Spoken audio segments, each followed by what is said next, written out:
El canal del Congreso presenta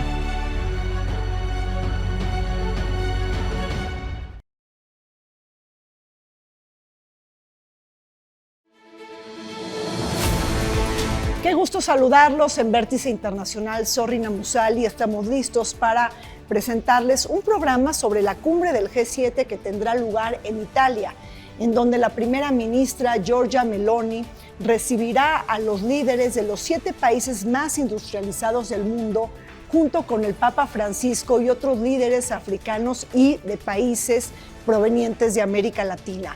Pero ¿cuáles son los temas que se discuten? ¿Está preparado el G7 para el posible regreso de Donald Trump a la Casa Blanca? ¿Se está convirtiendo el G7 en un club cada vez más anti-China? ¿Pudiera integrarse a este club India, Corea del Sur y Australia? Les pido por favor que me acompañen.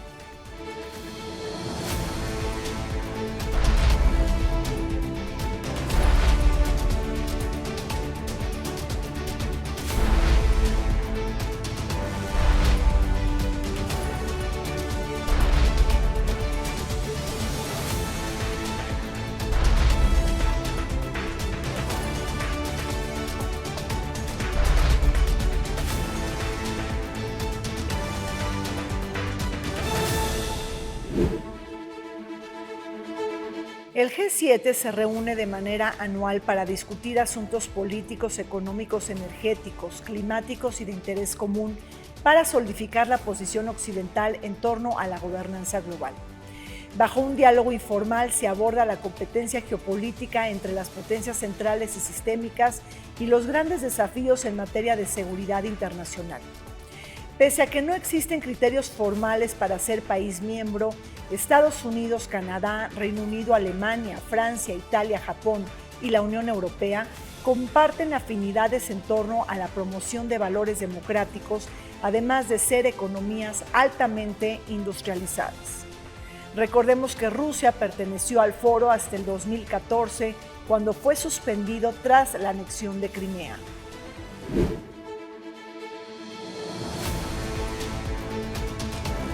El G7 está presidido por Italia, el grupo de los 7 países más industrializados del mundo que se van a reunir en Puglia precisamente para abordar los grandes desafíos de la gobernanza global, justamente cuando el mundo está al rojo vivo con una serie de crisis simultáneas que no podrán ser resueltas sin la cooperación internacional.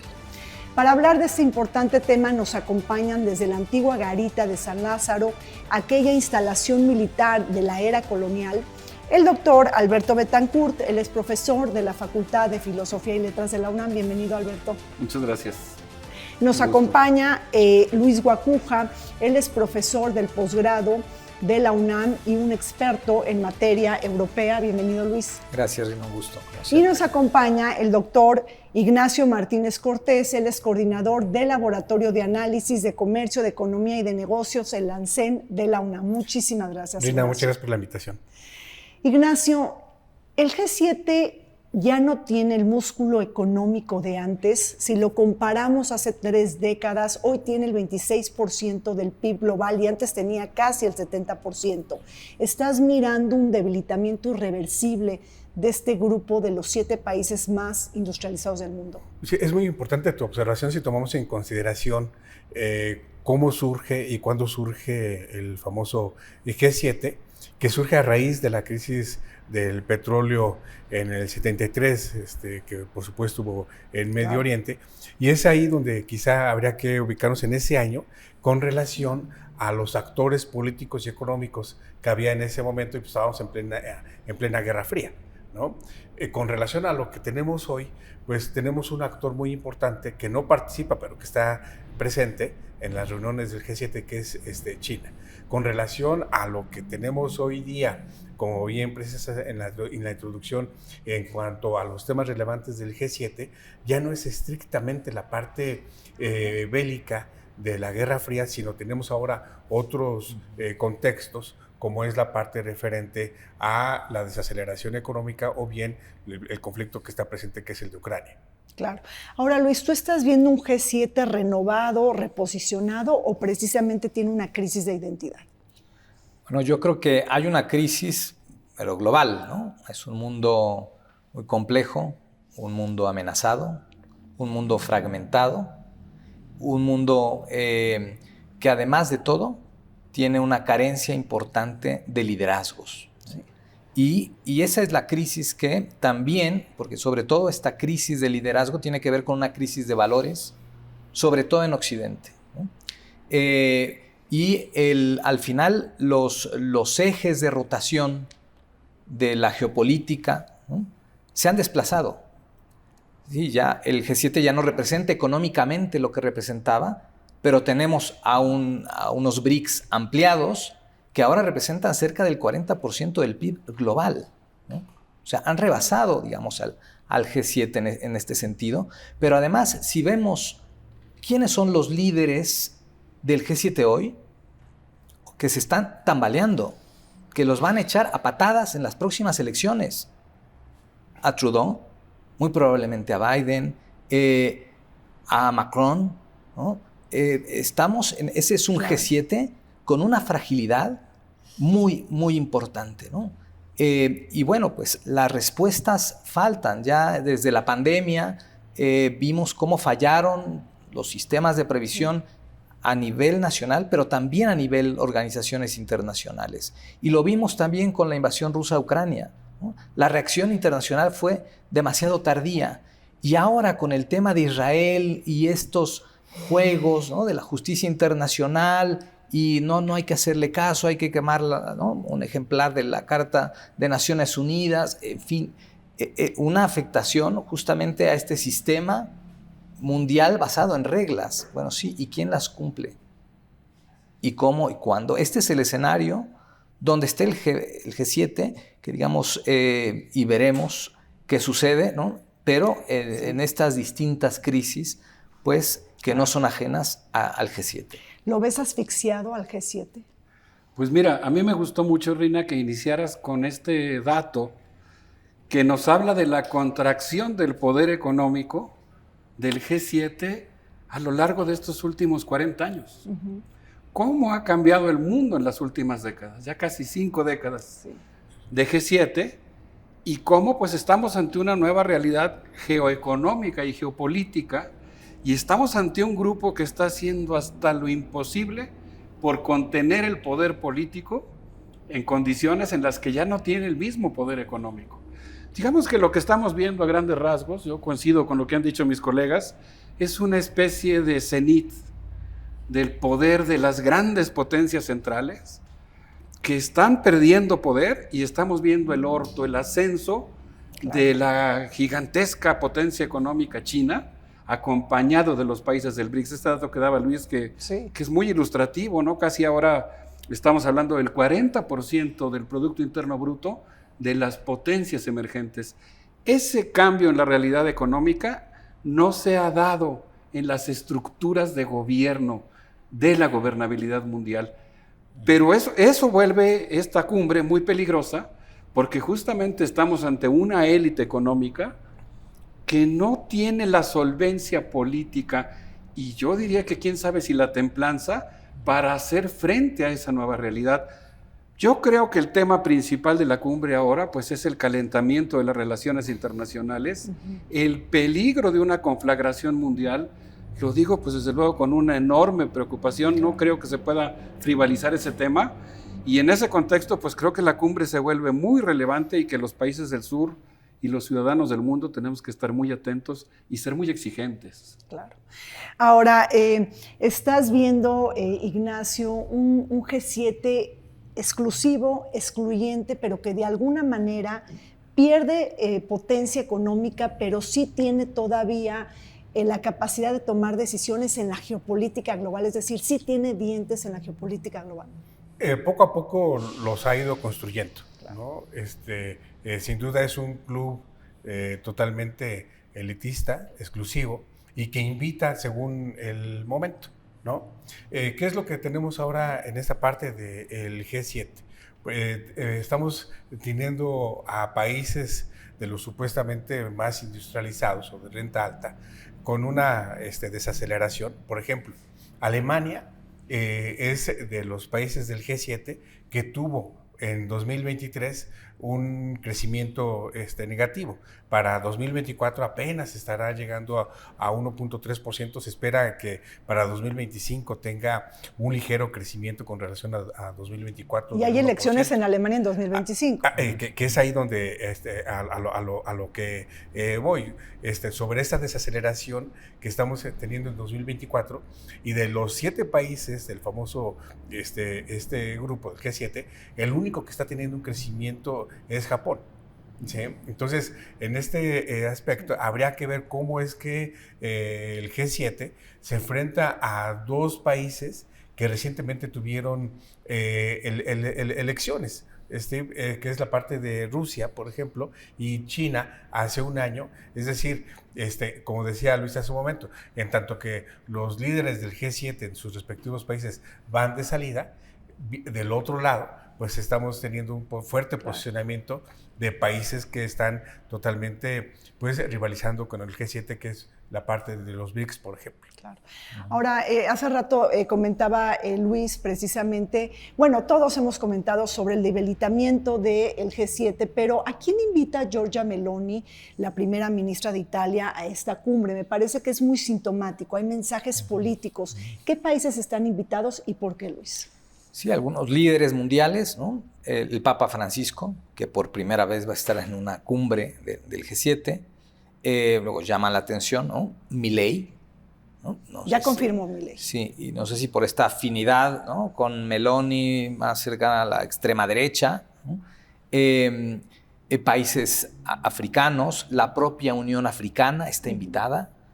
Y esto quizá va a ser interesante ver cómo hablan de migración. Meloni, que es antiinmigrante, bueno, ¿no?, cómo hablan de migración en este contexto, ¿no? Claro. Cómo se habla de seguridad, de paz, porque también va a estar Turquía, por ejemplo, ¿no? Cuando Occidente, la Unión Europea, ha sido incapaz, por ejemplo, de mediar en el tema Rusia-Ucrania. Quien lo ha hecho ha sido Turquía, ¿no? Entonces, bueno, van a estar varios países, árabes también, ¿no? El tema de los africanos con el tema de la migración, en un momento después de que se haya aprobado ya en la última legislatura del Parlamento Europeo este pacto migratorio que ha sido tan criticado porque parece otra vez un guiño a la extrema derecha, ¿no? Entonces hay una agenda interesante sobre inteligencia artificial, seguridad, el tema Ucrania.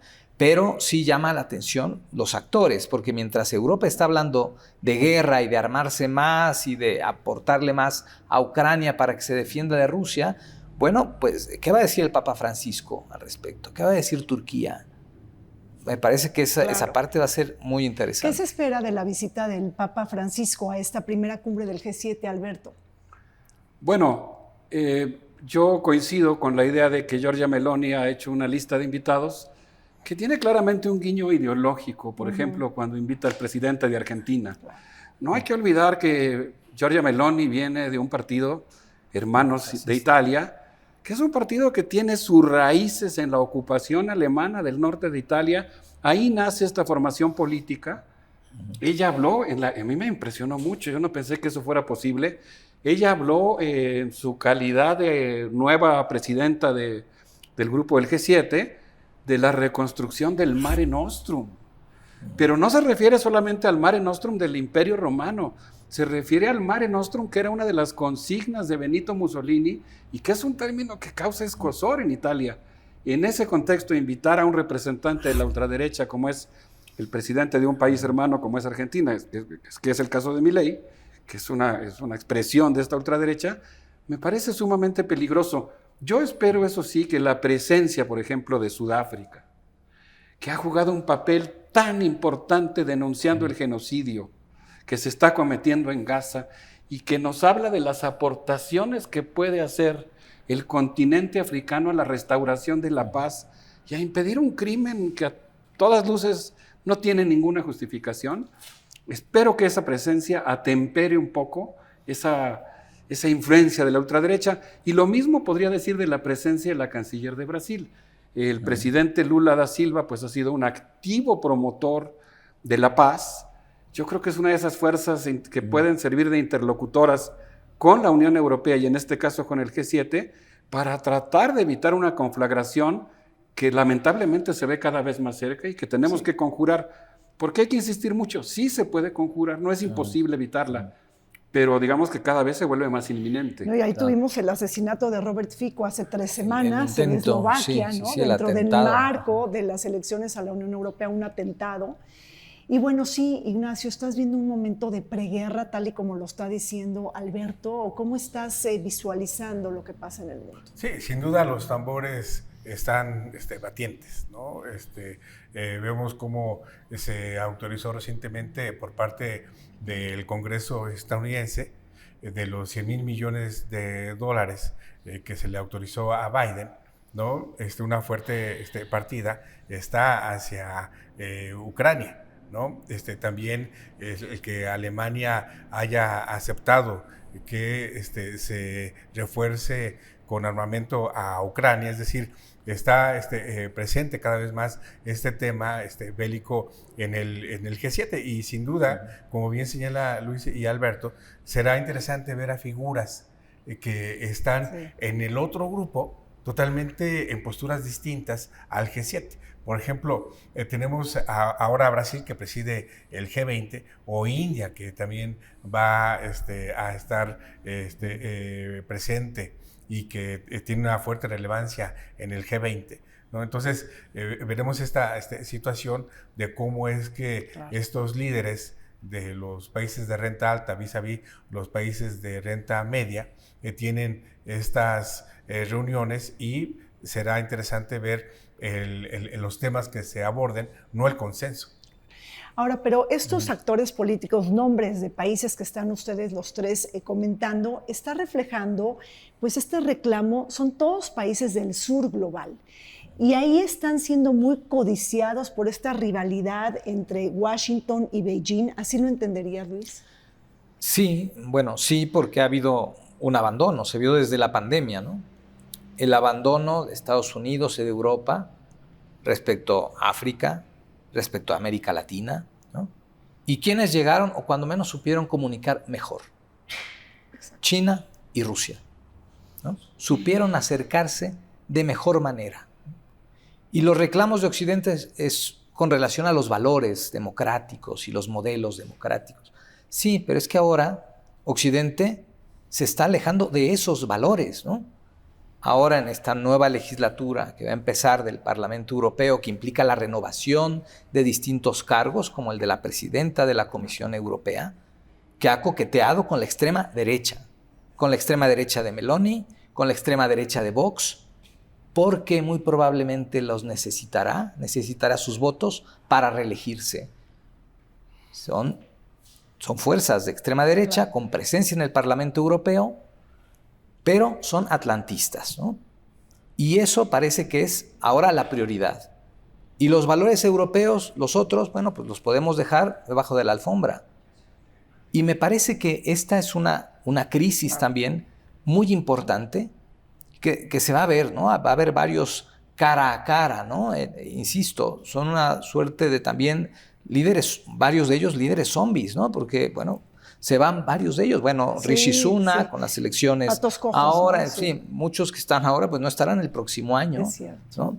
Y además no estarán en condiciones bastante complicadas, porque pues muchos darán espacio, parece ser, a esta extrema derecha, que ha sabido colocarse, que ha sabido descafeinarse, ¿no? Camuflarse para mostrarse un poco, desdemonizarse, ¿no? de Occidente. Y esto me parece pues muy peligroso y pues muy lamentable también. Bueno, ahí tenemos a Giorgia Meloni de este partido de extrema derecha, pero ha sido muy activa esta primera ministra en torno a África. ¿Cuál es el interés estratégico de Italia frente a África? Qué bueno que lo mencionas. Yo creo que vale la pena preguntarnos cuál es el papel de África en la historia universal y específicamente en la historia universal contemporánea y su peso geoeconómico. África es el continente, porque luego tenemos estereotipos muy arraigados, hemos interiorizado mucho las imágenes del colonialismo. Sí. África es el continente del mundo, espero no equivocarme, que tiene el mayor ritmo de crecimiento económico actual, junto con un fuerte ritmo de crecimiento demográfico. Mencionaba yo, no solamente se trata de eso, no solamente es un país un continente lleno de recursos naturales, también es un país que tiene agentes políticos, mencionaba el caso de Sudáfrica, muy activos en el escenario internacional. Pero yo creo que es un continente que está en disputa entre dos hegemonías. Yo recuerdo las giras que acaba de hacer el presidente de la República Popular China. Bueno, la más grande la hizo hace 2 o 3 años, pues prácticamente con el carrito del supermercado, ¿no? Comprando minas, comprando puertos, comprando estaciones ferroviarias. Claro, en condiciones mejores que las que ofrece Occidente. Con todas las contradicciones, porque el modelo chino tampoco es así que digamos una panacea libertaria. Es una cosa pragmática de negocios que implica también gestos autoritarios en ese modelo económico, pero que son en cierto sentido un poco más blandos que los de Occidente. Y me preocupa mucho algo, Rina, ahora en esta convocatoria que ha hecho Giorgia Meloni a los países africanos. Yo siento que hay en el fondo también una suerte de ímpetu, podríamos decir, neocolonial.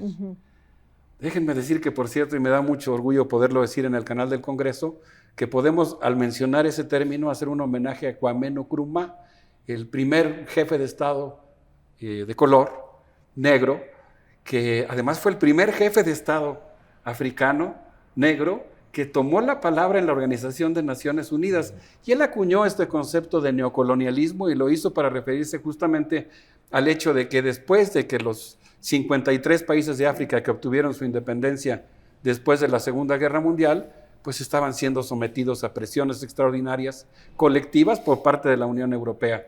Y en ese contexto, pues yo creo que va a haber una disputa ahí de si hay neocolonialismo o si hay de veras un reacomodo. A mí me llamó la atención la palabra que usó Giorgia Meloni para referirse a sus invitados diciendo, se acabó el paternalismo. ¿Qué quiere decir eso? ¿Van a exigir reformas neoliberales y cambios estructurales, entre comillas, en países que padecen una pobreza extrema?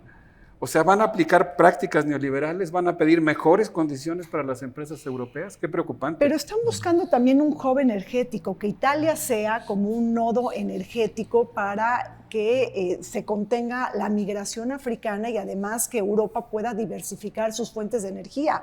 ¿Cómo lo insertas eso, Ignacio, en el análisis? Que es aquí donde vemos la posición geopolítica y geoeconómica de Italia, claro, ¿no? Como quiera verse en la cuestión estrictamente económica, en la cuestión migratoria o en la parte geopolítica.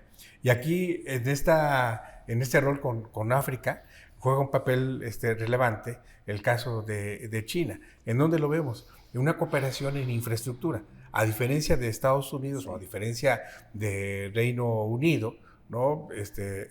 Holanda inclusive, ¿no?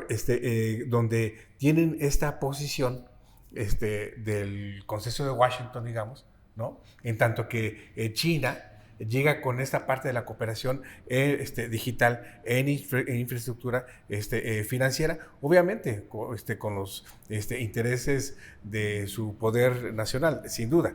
Y es en este sentido donde habría que entender la posición que tiene ahora Italia, que se sale de la ruta y la seda. Exacto. Con relación a el papel que está teniendo China en el continente africano. Bueno, pues vamos a un corte. Recordemos que de manos del G7, es decir, de manos de Japón, de la presidencia de Japón, pasamos a la presidencia italiana y que el próximo año tendremos el liderazgo de Italia. Vamos a un corte, regresamos. El G7 se estableció hace casi 50 años, en 1975, como una plataforma para la cooperación económica y financiera en respuesta a la crisis energética de 1973. En aquel entonces, los 7 países miembros representaban más del 70% del PIB global frente al 26% actual. Parte de sus críticas es que además de estar inclinado hacia la región euroatlántica, ya no representa a la mayor parte de la economía mundial, a diferencia de otros foros como el G20, la OCDE o el recién creado Marco Económico para la Prosperidad del Indo-Pacífico. No obstante, continúa siendo considerado como fundamental en la configuración de la política internacional debido a su formato informal y poder económico y militar de países miembros con el 50% del gasto militar mundial y el 22% de las emisiones globales del CO2.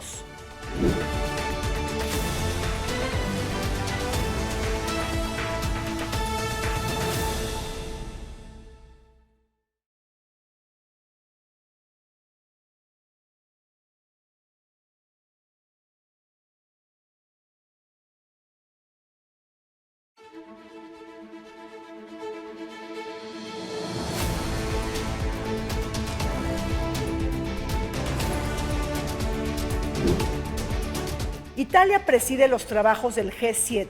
Su primera ministra, Giorgia Meloni, anticipó las prioridades que remarcarían su liderazgo: el respeto a las normas internacionales, la defensa de Ucrania, la seguridad económica y energética, la migración y una asociación más equitativa con África. En ese tenor, la narrativa anti-China será una de las principales protagonistas, considerando las rivalidades ascendentes entre Washington y Beijing y las relaciones históricamente tensas entre Tokio y el gigante asiático. En ese sentido, uno de los impulsos más importantes ha sido promover alternativas para contrarrestar la iniciativa de la Franja y la Ruta, el proyecto estratégico liderado por China en materia de infraestructura y comercio para vincular a Asia, África y Europa, mismo que ahora enfrenta el lanzamiento del corredor India-Europa, respaldado por Estados Unidos.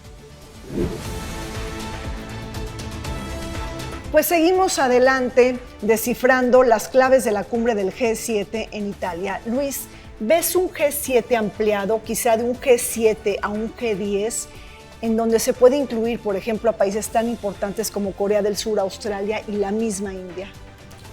No lo sé, quizá no de momento, ¿no? Yo pienso que ahora serán cautos, ¿no?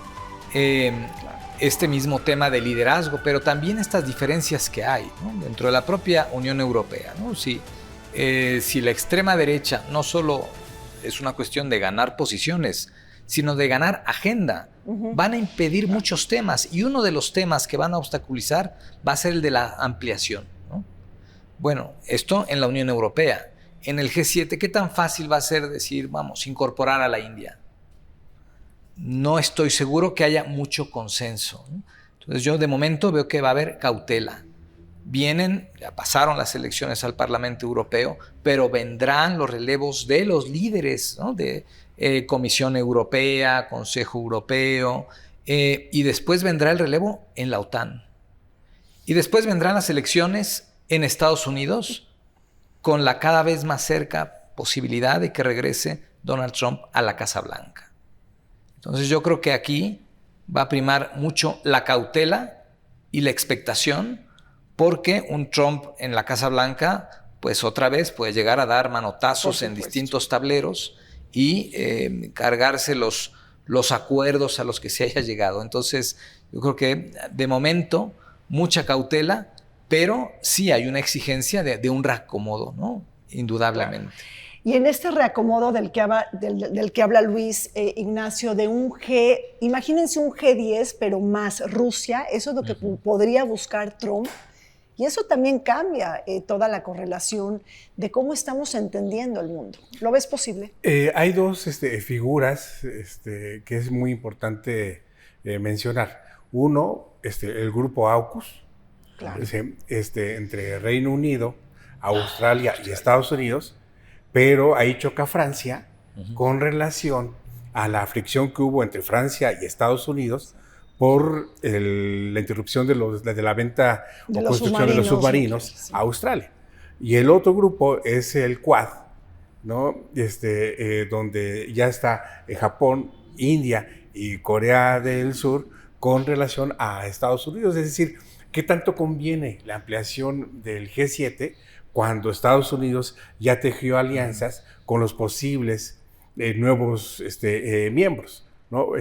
Por un lado. Y por otro, también está esta situación de lo que propuso Biden hace 2 años en torno a una ampliación de su plan de infraestructura en Europa, ¿no? Donde sí llega Trump, entonces se interrumpe ese programa. Lo que sí es que los tambores del proteccionismo están latentes hacia 2025 con relación a que si se incorpora Trump o no, pero lo que sí es que estos grupos ya están dentro sin formar parte del Sí, G7. pero Estados Unidos no va a poder contener a China sin la India, Alberto. Mira, India en muchos sentidos yo diría que hoy es una especie de pivote geopolítico mundial por su enorme peso. Yo estoy asombrado por lo que fueron las elecciones más grandes de la historia, de la democracia más grande del mundo, que es India, con una cantidad de votantes, 990 millones de votantes. Instalaron 1 millón de casillas electorales, algunas de las cuales las tuvieron que llevar en elefante, otras en camello, algunas más subiendo a las cumbres del Himalaya, incluso con tanques de oxígeno, porque los funcionarios electorales no tenían la preparación física para llevar las casillas a los lugares donde vive la gente que está acostumbrada a esas alturas. E India, como hemos platicado antes, Rina, en otros programas del canal del Congreso, pues es un país que apuesta por su autonomía y por poder acercarse cuando le conviene, aunque por el momento no es el caso, a la República Popular China, con la cual tiene intensas relaciones comerciales, y que actualmente con el ascenso de Narendra Modi, que también corresponde a una visión conservadora de India, que está practicando un uniculturalismo, que está tratando de construir una India hindú, excluyendo a muchas culturas, pues se está acercando mucho a Estados Unidos. Podría ser el pago de algo importante que lo inviten al G10. Y ahí hay un pegamento con posible Trump, G10. ¿no? Pero yo coincido con Luis, creo que ahorita se van a esperar las elecciones en Estados Unidos y después de eso pues se podrá ver cómo se confronta a China y cómo se confronta a las potencias emergentes. Pero hay muchas iniciativas en ese sentido. Lamentablemente una de ellas, pues insisto yo, es el tema de la guerra, la otra es cómo tratar de contener el tema de la migración y desde luego pues cómo contrapesar la ruta de la seda que está desplazando el epicentro económico mundial del Atlántico al Pacífico en un proceso arduo, complejo, lento. Tampoco habría que absolutizar, decimos el G7 está perdiendo peso en la economía mundial, pero siguen siendo los patrones del mundo en términos de que son los dueños del capital, los que determinan muchas cosas en el sistema económico mundial. Claro. Hace un momento, perdona, tú decías si el G7 tiene dientes, ¿qué tanto le va a convenir a los nuevos miembros los compromisos que se asuman dentro del G7 con relación a lo que Biden estaría proponiendo en estos días de congelar los activos rusos, que son del orden de 300,000 millones de dólares, y eso lo estarían haciendo los bancos centrales de cada país? ¿Qué tanto le conviene, por ejemplo, a India o a Corea del Sur? Y ahí está Argentina, que va a ir Milei, por ejemplo, a la cumbre. Claro. Es decir, ¿cuál sería entonces también la posición de Argentina? ¿Qué se le está pidiendo a Argentina? Sí, que es en este caso que estuviera nuevamente dolarizando la economía, cuando en contrasentido en los BRICS están en sentido contrario de desdolarizando la economía. ¿Me permites decir algo al respecto? El pasado 30 de abril, en el lago Maggiore, en el norte de Italia, hubo una reunión de ministros de Economía. Y ahí la postura de Estados Unidos, coincidiendo con lo que está señalando, era pedirle a los bancos centrales europeos que confiscaran las acciones y el dinero, los activos rusos que actualmente están congelados y los entregaran al gobierno de Zelensky para comprar aviones F-16, misiles, etcétera. Y hubo una resistencia de parte de los países europeos porque la Unión Europea, como bien señalabas hace un momento, pues tiene relaciones económicas estructurales con Rusia, no las puede romper de un momento para otro. Además de que eso, hasta donde yo entiendo, sentaría un precedente extraordinario para mal, extraordinario en el sentido de anómalo, porque pues ni siquiera en las guerras más álgidas, digamos, los banqueros tienen sus reglas. Y ahora la están rompiendo porque confiscaron el tesoro ruso guardado en bancos europeos. Son creo que 160,000 millones de dólares para el caso de Europa, mucho más que lo que tiene Estados Unidos congelado. Y hubo una resistencia europea. Así que yo diría que la buena noticia, aunque hay tambores de guerra, es que hay también resquebrajamientos. Hay sectores de la clase política de la Unión Europea que están viendo con preocupación el hecho de que los militares alemanes desplieguen sus cartas militares para posicionar en dónde van a vender sus armas en Ucrania, o que el secretario general de la OTAN, Jens Stoltenberg, haya dicho algo que nos deja a todos helados, la posibilidad de que se levante la restricción de que las armas que la OTAN le da a Ucrania se puedan usar para atacar suelo ruso. Así que bueno, afortunadamente pues hay fracturas, también hay fisuras y posibilidades de que se siga el camino de la paz, que por el momento es el menos probable, el más difícil, pero sigue siendo un camino que eventualmente se podría seguir. Ahora, quizá probablemente no veamos a Zelensky, Luis, el próximo año en la cumbre del G7, lo pudieran desinvitar si llega Trump al poder, pero ¿cómo le harían también si de alguna manera la Unión Europea ha puesto un paquete de sanciones sorprendente en contra de Rusia? Es decir, ¿cómo estar jugando con estas identidades en la política internacional y que atrás de esto tiene mensajes políticos? Sí, porque surgen otros nuevos conflictos, ¿no? Y cambian los actores. Y cambian los actores, también las posiciones y hay limitantes, ¿no? El armamento tiene límites, la propia economía tiene límites, y entonces si se abre otro frente en Medio Oriente y tal, bueno, pues entonces esto le perjudica indirectamente a Ucrania, inevitablemente, ¿no? Y sí llama la atención, ahí vemos también que es un mundo un poco esquizofrénico, ¿no? Por un lado hay fragmentación, pero por otro lado, la interdependencia muy sólida, no en una apuesta, sino en distintas, ¿no?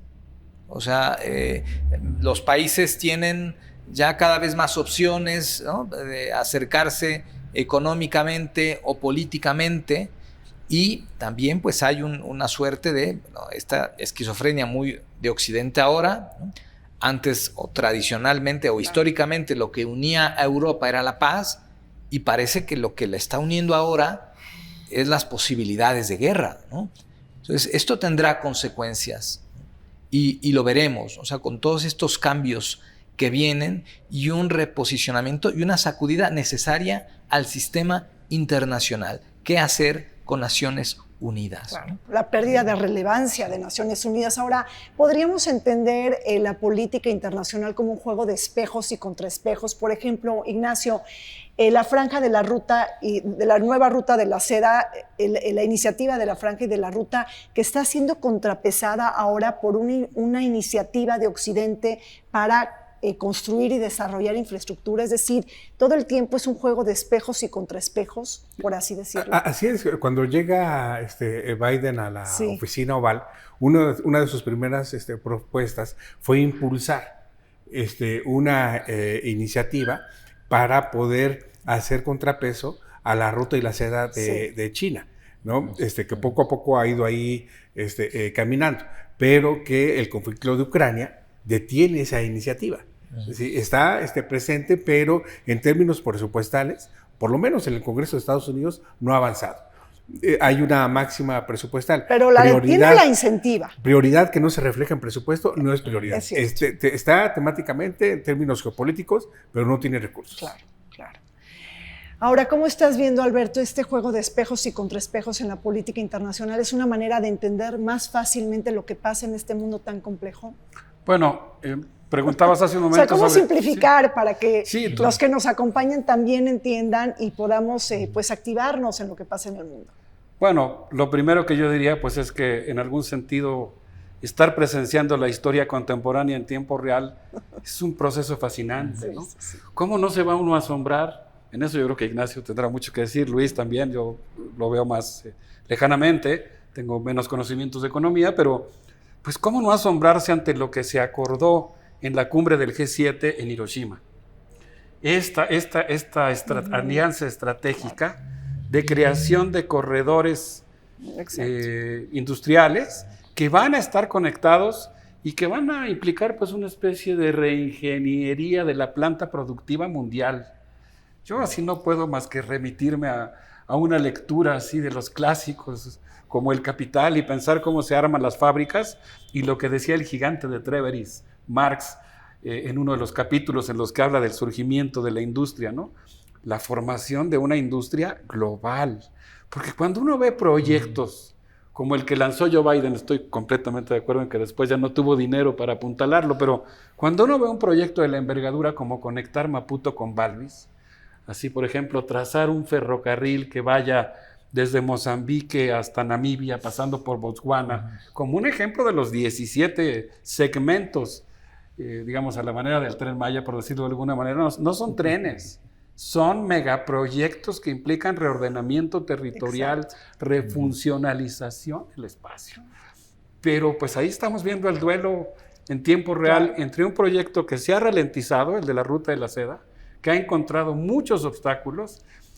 Hace 3 años estábamos hablando de que la Unión Europea estaba a punto de firmar un tratado, lo firmaron sus ejecutivos y no lo ratificaron en el Parlamento, un acuerdo de libre comercio con China. Eso hubiera implicado la formación de una potencia geopolítica euroasiática. Ahorita estamos con sanciones muy fuertes a cualquier país europeo que intente acercarse a China, y como de todos modos hay gobiernos, entre ellos el italiano, que de repente pues coquetean con esa posibilidad que les arrojaría también muchos beneficios pragmáticos, incluso siendo de derecha, muy de derecha. Bueno, pues así es. Recordemos que también ahí tienen ustedes los embrollos del G7, un grupo de los 7 países más industrializados y de democracias consolidadas, que sus decisiones no son jurídicamente vinculantes, que eso también es importante comentar. Vamos a un corte, regresamos en un momento más.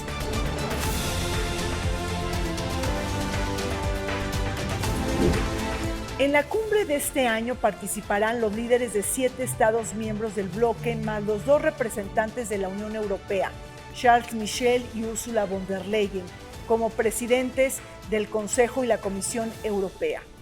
Además, Italia invitó a los líderes de otros 9 países, 5 provenientes de África, Argelia, Egipto, Kenia, Sudáfrica, Túnez, a los que se añaden Argentina y Brasil por América Latina, India de Asia Central y Ucrania de Europa Oriental. También fueron invitados el Papa Francisco en representación del Vaticano y Mohamed Ghazouani como presidente de la Unión Africana. En cuanto a México, se ha invitado en 3 ocasiones, 2003, 2005 y 2013.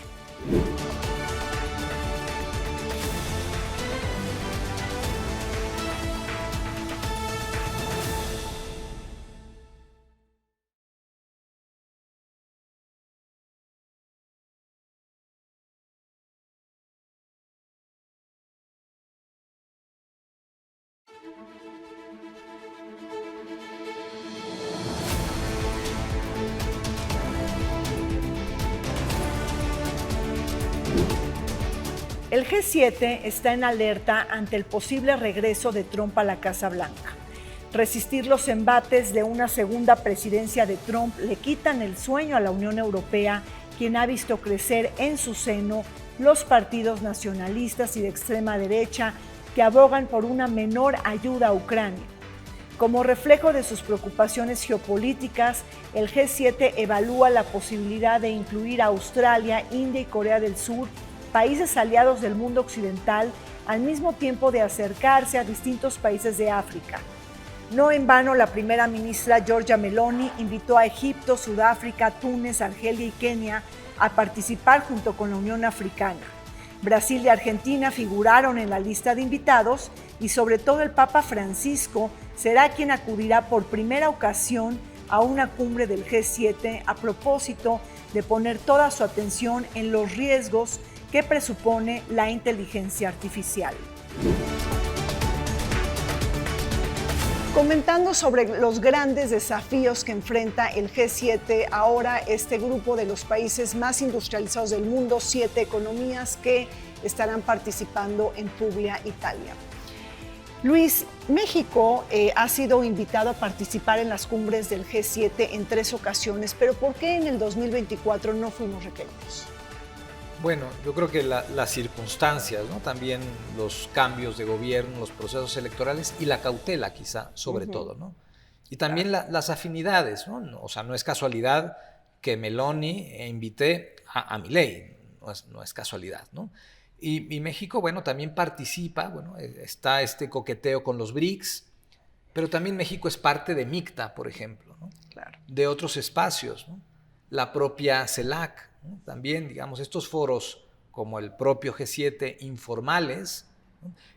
pero que de pronto ponen temas sobre la mesa y avanzan sobre temas donde las organizaciones internacionales no pueden, ¿no? Por su estructura tan formal, a veces dificulta, ¿no? Llegar a acuerdos, consensos.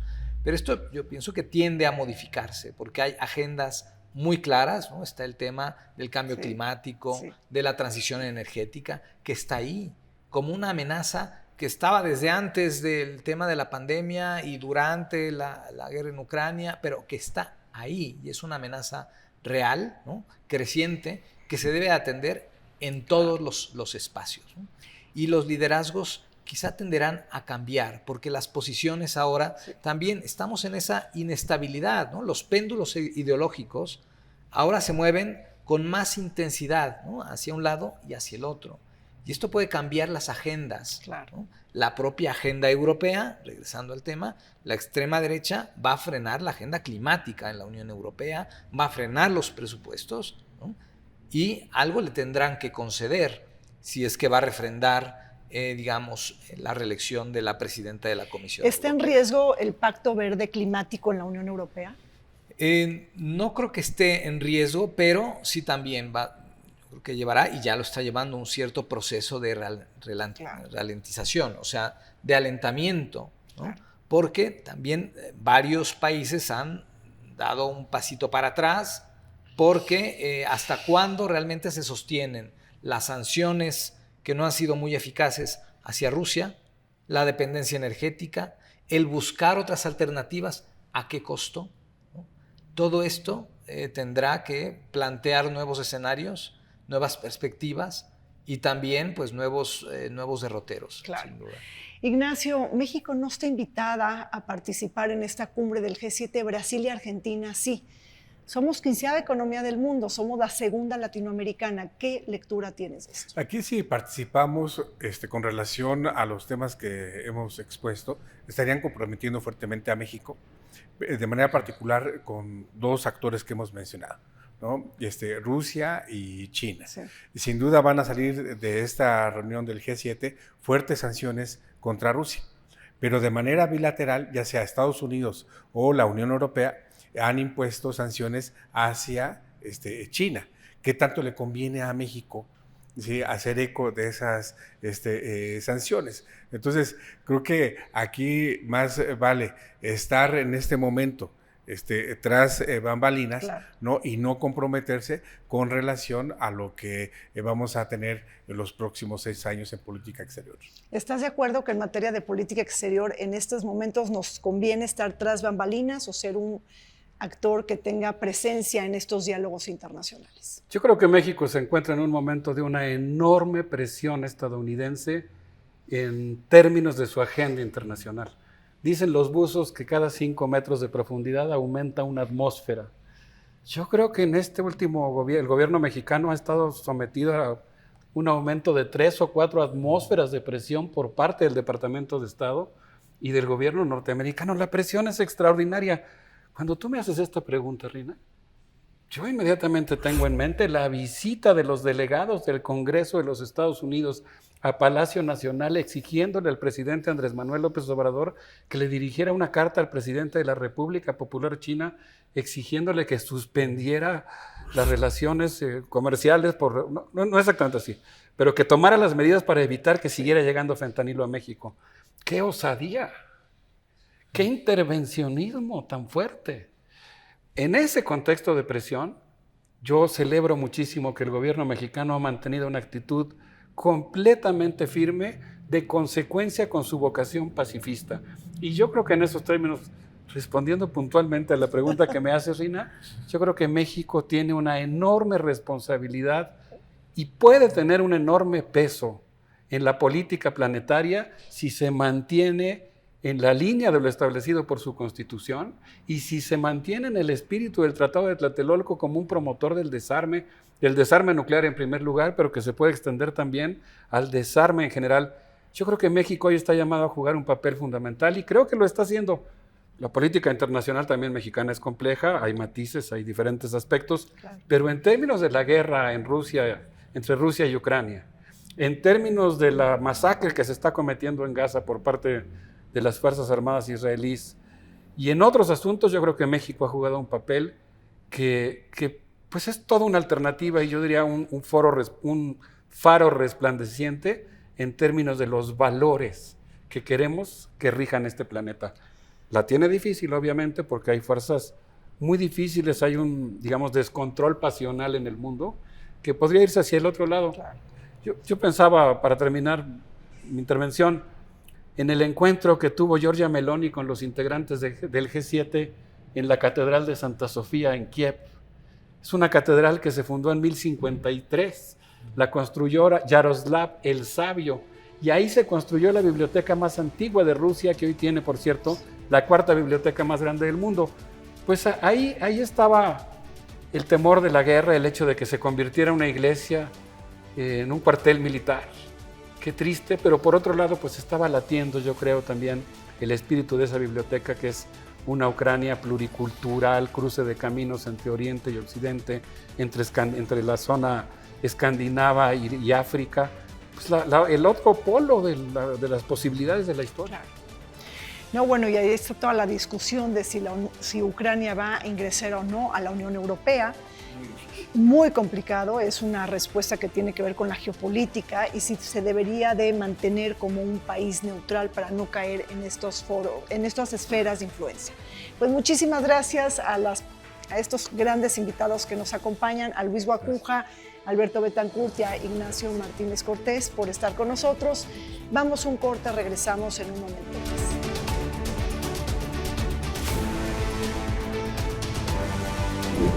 A lo largo del año, Italia acogerá más de 20 reuniones ministeriales como parte de su presidencia del G7. Al respecto, la primera ministra Giorgia Meloni señaló que las prioridades incluirán la defensa de Ucrania, el respeto a las normas internacionales, la seguridad económica y energética, migración y una asociación más equitativa con África.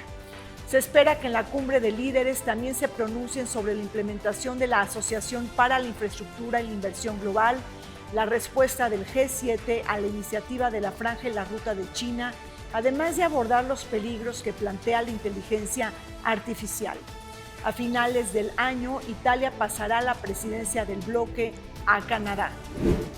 Se nos acabó el tiempo en Vértice Internacional. Agradezco a la antigua garita de San Lázaro todas las facilidades brindadas para la grabación de este programa. Hasta pronto.